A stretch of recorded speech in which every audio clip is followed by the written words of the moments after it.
Hello everyone, welcome to Primal Prepper, or welcome back to Primal Prepper if you are a regular viewer.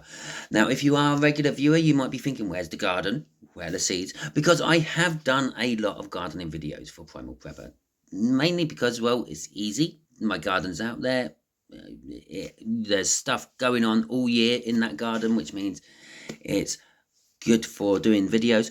And also gardening is very important to prepping, because even if in the good times like now, where you're still buying food from the supermarket and things, well, we're all on a budget.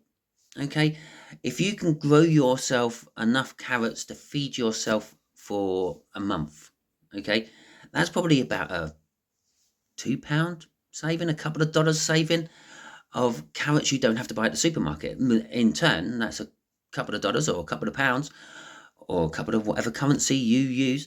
You can then take to the supermarket and buy some long-term tinned food. Okay. Anyway, getting off that bit, I'm here today to do disasters. Okay. This is what else Primal Prepping is about. Prepping for the unexpected. Something to happen. Sometimes it is just literally making sure you've got enough food there and supplies there to last you if you in between jobs, you're looking for a new job, haven't found a new job, and it saves you having to worry about finding food money for a month or two, because you've got the food set aside from when you had lots of money. Okay, but generally speaking, most preppers are expecting something to happen, and today we are going to cover basic power outages. Okay, so basic power outages, they can happen from all sorts of ways and reasons. You could have heavy snow, what brings down power lines. You could have, from my experience, some digger driver deciding to put a bucket through the mains cable for your village. Okay, I was not the digger driver, but I was present at it.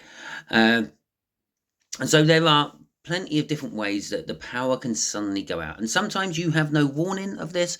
Other times you might see that the power company are going to be doing work in your area for the next X amount of weeks on upgrading junctions and the like, and well, maybe something goes terribly wrong with their work and has knocked your power out unexpectedly, or maybe longer than was expected for.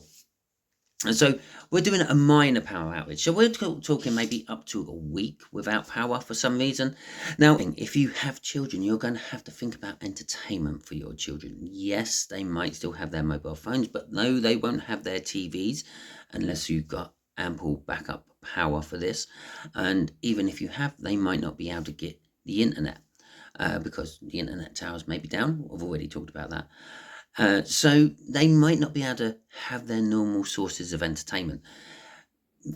Board games. Think about board games and the like, other sort of games, cards, dominoes, anything really.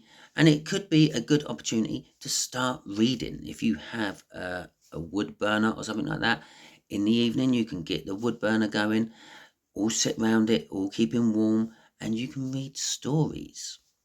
Okay, here you go. I have this book, probably be backwards on the camera, but it's, there you go, Norse mythologies. You could be, I don't know, educating your children on the past, history, and the like. So yes, think about morale of your family group as well during these power cuts. Obviously, for some of you, you might still have to go to work and the like. You won't be able to sit around all day in a power cut because, well, life goes on. It's just your local area which is out, not the whole world. And that'll be covered in another topic or another video. But yeah, in the evenings, you might still have to entertain your children, and they might still have to go to school, and they might have homework to do and things. So also think about lighting. Get some form of battery torches and things, which preferably are rechargeable, because you could take them, if you are going to work, you can take them to work and charge them up at work. Most battery torches now probably come with some sort of USB port to charge up, so you could charge them in your car as well. Have a stock of batteries and things as well, because obviously when it's nighttime, especially if it's the winter months, you won't be able to see because it gets dark. So obviously you don't want to be using your torches for everything. So for generally around your house, around your room, you can use candles, but when it comes for reading and things, torches may be coming in handy for you. If it is the winter weather, it's going to be cold. Okay, you're not going to realize how cold it is going to get, because, well, you won't have your gas boiler, because your gas boiler needs power. Okay, because your gas boiler needs a pump to pump that water around your radiator system or your heating system. If you have aircon and things like that, you won't have the power to run your aircon. If you have electric heating, you won't have that either. So yes, your house will protect you from the wind and the like, but it will still get cold. That cold will transfer through the brickwork from outside into your house. Now, there are ways around this. You can set up what's called a warm room, okay, which is basically not a huge room, medium-sized room, maybe your living room or something like that. Tape up all the windows to stop any drafts from coming through. Don't go too mad, you still need ventilation, okay. Maybe you have some portable gas heaters or something like that. Big note there, you need ventilation if you have got portable gas heaters, because you get nasty chemicals coming off them, like carbon monoxide, for example, the silent killer, and also carbon dioxide as well. And so obviously look into your safety specs on these things, so don't go too mad with blocking up all the holes in your room. The other thing you can do is set up a tent, because that will again give another extra layer of protection from the cold. Yes, your room starts getting cold because the cold weather outside starts making your house cold, but then it then has to penetrate the tent and get into the tent.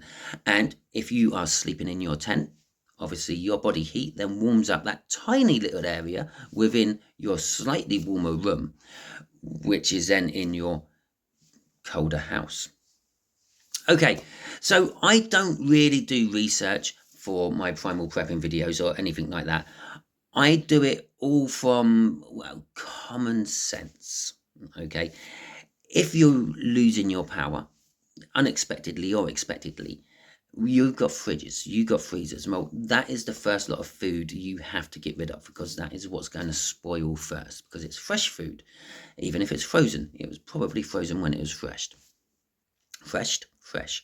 So that's your first port of call. Start emptying out your fridges and your freezers. If you have a means of cooking, if you have a gas oven, for example, then you might still be able to use that without the power on, or you turn the gas on, you light it with a lighter, match, whatever.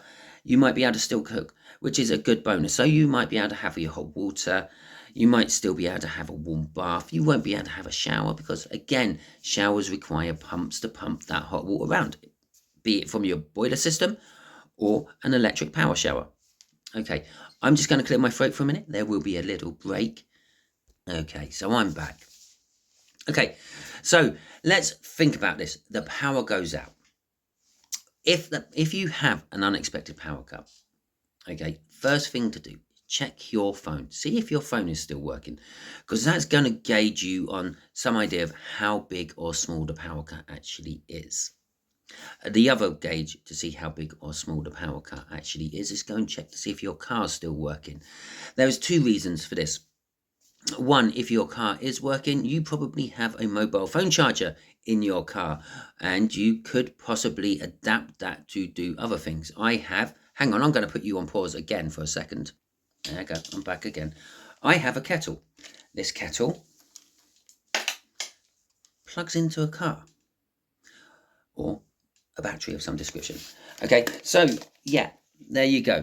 Sorry, I'm just putting that out of the way. So go and check your car, see if your car's still working. Now, there is a reason I say about checking your mobile phone and your cars, because they are independent power sources away from the grid. But there are certain situations which can cause power cuts, which will also knock out your phone and your car. Okay, so that will be covered in later videos when I do more extreme power cuts. So the first thing to do is check your phone. Yes, phone's still working. I might not have signal. The signal tower might be down because of the power cut, but I can still use my phone. I can use the torch on it, the light on it. I can still make ordinary phone calls out on it.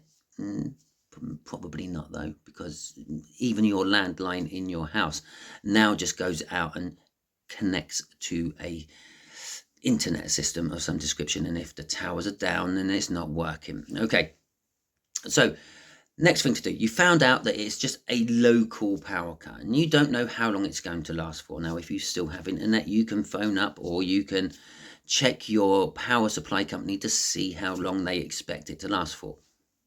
Now, the last power cut I had, it started at about 3:30 in the afternoon. It went on into about 10:30 where I am. Now, I got told through various different sources that it will be back on by 3. And I got told it'd be back on by 6. No, not 3. I got told it'd be back on by 6. And then I got told it'd be back on by 8. Then I got told it'd be back on by 9. It eventually got back on at 10:30. Okay, so you can see the thing there. Perhaps they're saying, oh yeah, we're going to be out for 24 hours. Well, that quite could easily turn into 48 hours. Okay, so first of all, you've got to gauge it.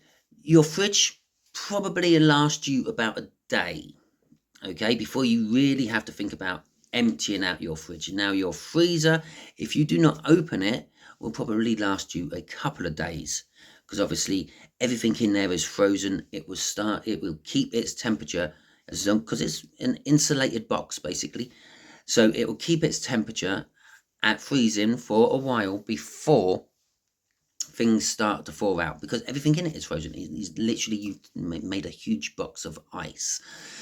Now, if you got prepared warning that this power cut is coming, you can increase these times by packing your freezer with newspaper and the like where you have gaps, because where the gaps are, that's the first thing what's going to warm up. It's easy to warm up air. It's not so easy to warm up a big solid block of ice, which in all intents and purposes, that's what everything is in a freezer.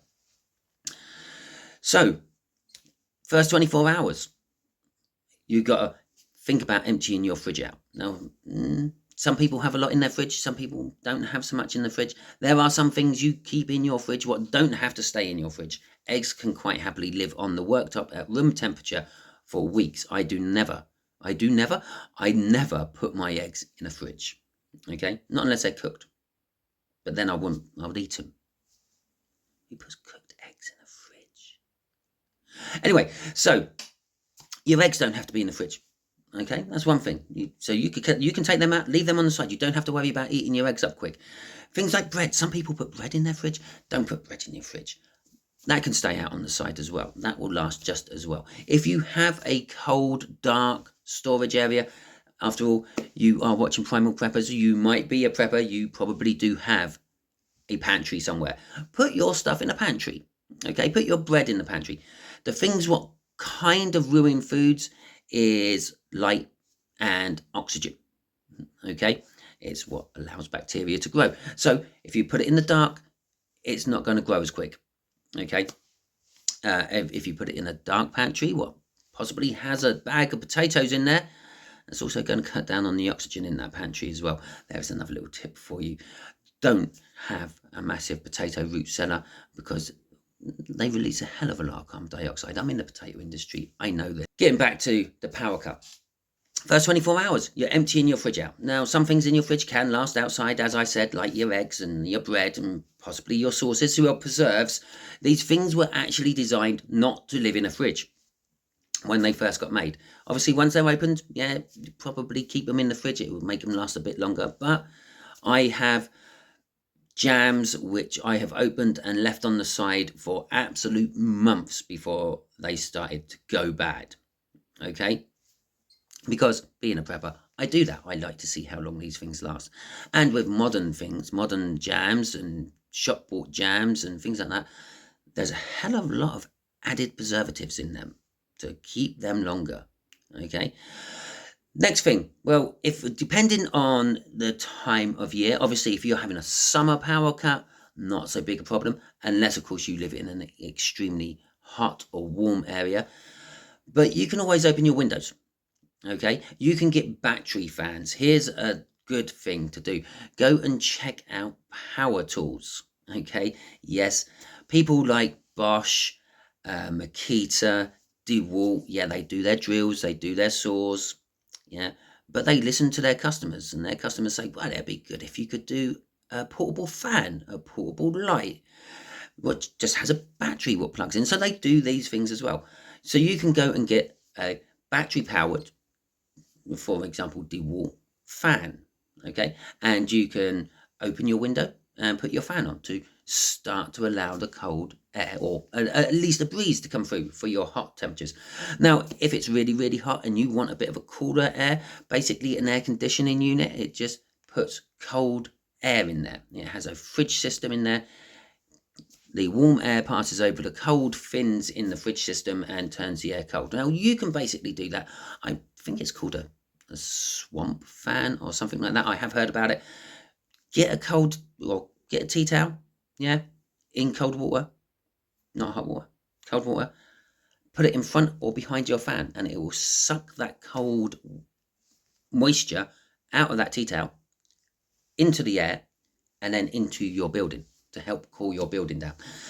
On the other end of the scale, if it is cold, as we have already mentioned, you need to try to keep your house warm. Obviously, the fan is not going to help in that case. Obviously, it will help with circulation of air and possibly pumping any bad chemicals out of your building. Remember, carbon dioxide and carbon monoxide, I believe, are both heavier than air, so they sink to the bottom. So if you are trying to evacuate your building of unwanted buildups of gas, you want your fan low down, maybe with a little hole or crack somewhere it can be pumping or blowing it all out of. But again, check safety notes, check things like that. Do your own research. One of the reasons I don't do research for my channels is because it's my research. Okay, my research might not be the research you need, so I don't harp on about it. I just use my common sense. Okay, and just like you have your common sense and your own experiences for your own places you live, let me know about stuff like that in the comments. Let me know if you know ways of keeping your house cool without using air conditioning, for example. Yeah, let me know about ways of keeping your house warm without using your central heating. And another thing, if you have got that gas cooker, obviously when you're cooking, you're going to heat up your kitchen. Now, if you can make your warm room next door to your kitchen, you can keep your kitchen door open and help warm up the house while you're doing it, or keep the kitchen door closed while you're cooking with the windows slightly open to allow for those unwanted gases to escape. But once you finish cooking, you're not making those unwanted gases anymore, but the kitchen is still warm. Close the window, open your kitchen door, allow that warmth to go into the other room. Okay, as I also mentioned, you can get a tent. You can put a small, if you're one man, if you've got a family, maybe 4 one-man tents or two-person tents. Okay, or the other thing you can do is use the tents in the bedrooms, which you are not concentrating on keeping warm because they're not your warm room, but it helps the people who are sleeping in those rooms stay a little bit warmer, because they, as I said, you zip up the tent, they become quite nice and cozy and warm inside. Hell, they use these tents for Arctic explorations and things. If it's good enough for that, it's going to be good enough for your slightly cold house in the middle of winter. Now, as the power cut goes on, obviously first 24 hours, yep, setting up your warm place, yeah, setting up your cold place if you happen to be in a warm area. And again, if you're prepping, if you're in a warm area, you might have a root cellar or something like that. Well, if you are going to use your root cellar as your cool place, remember to take out any living vegetables, because they will all give off carbon dioxide and you don't want to be not waking up one morning. So all that being said, yeah, day 3, you've got to think about your freezer. Now, obviously, you might not have a gas cooker. You might be stuck with an electric cooker, no means to cook with things.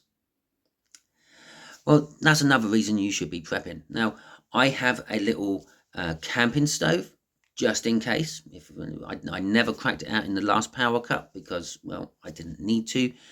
But I quite like my cups of tea. I have one here, look, dirty mug. It's been going for a while. Yeah, so I have my cups of tea. I like my cups of tea and occasionally coffee. I need to boil my water for that. And I have a little gas stove for that, just in case. I am thinking about getting a bigger camping stove to actually do cooking on and things. So that is probably my next item, or it's definitely on the top of the list of items I am buying for my prepping. But there are barbecues, cheap disposable barbecues you can get from your local supermarkets. You know, those metal trays will come with some charcoal in and a little grid on the top. They're fantastic. Buy a couple, put them away. They're not going to go out of date. It's charcoal. Okay, I would not recommend using that charcoal for any other form of charcoal-based things like water purification or anything like that, because that charcoal is also covered in a lot of flammable liquid to help it light. So tuck them away in preferably a metal box first, so there's no accidental chance of ignition, but then in some little cupboard of yours. So if you do need to cook, and again, I would suggest you use an outside area to do this to stop from those nasty gases. But you could do that in a well-ventilated room, I suppose. Check it out. Again, always. Remember, I'm just using common sense. If it's cold outside, you're not going to really want to do it. But I suppose you could do it at your back door. Okay, back door open, barbecue there. In fact, I do know someone who has a gas barbecue and they put it up to their conservatory doors or their patio doors. And they open their patio doors and they're literally sitting in their conservatory while they are cooking on their gas barbecue in the middle of winter. Anyway, so apart from that, we've got that. Okay, another thing about day 3 of your power cut, maybe day 2, is start thinking about your water. Yeah, as I've already mentioned, your heating system won't be working because it requires a pump. Now, unless you draw your water from your own well with a bucket, your pump won't be working. Okay, and the pump on the mains water, although they may have diesel backups for this or generated backups for this, won't last forever. Okay, now the chances are, yes, the water people will make sure they go round, top up, and you should have your water throughout your whole power cut if it's just a week-long power cut, but there is the possibility that they might not. Okay, so think about second day, think about storing extra water just in case your water runs out. Okay, for the simple fact that most water places, they have big tanks. You see them, big towers all over the place. They're full of water. Now, how does that water get in there? It's not rainwater. It's pumped up out of some reservoir somewhere. Thus, the gravity then feeds your water. But once that tank's empty, no more water for you. So you fill up pots, pans, any utensils you have, any sort of pots, anything you have, empty bottles. Your bath contains gallons of water. You might not be able to have that warm bath I mentioned earlier if you've got a gas stove, but yes, fill that up. It gives you an extra water supply just in case. Worst case scenario, your water doesn't turn off. You can then put all that water into bottles and water your garden throughout the hot summer months with it. It's part of prepping. Now, there are numerous other things you can be doing while you have your your power cut. You could be cracking open your tinned foods. A lot of tinned foods don't actually need cooking to be eaten. Your meats, your vegetables, you can, it's cold, but hell, you eat cold meat in summertime with your salad. No difference. You need that food. You might have to actually take an intake of food if you're on any form of diet or anything like that. You might have to up your diet for a little while because you're going to be burning off a lot more food to keep yourself warm.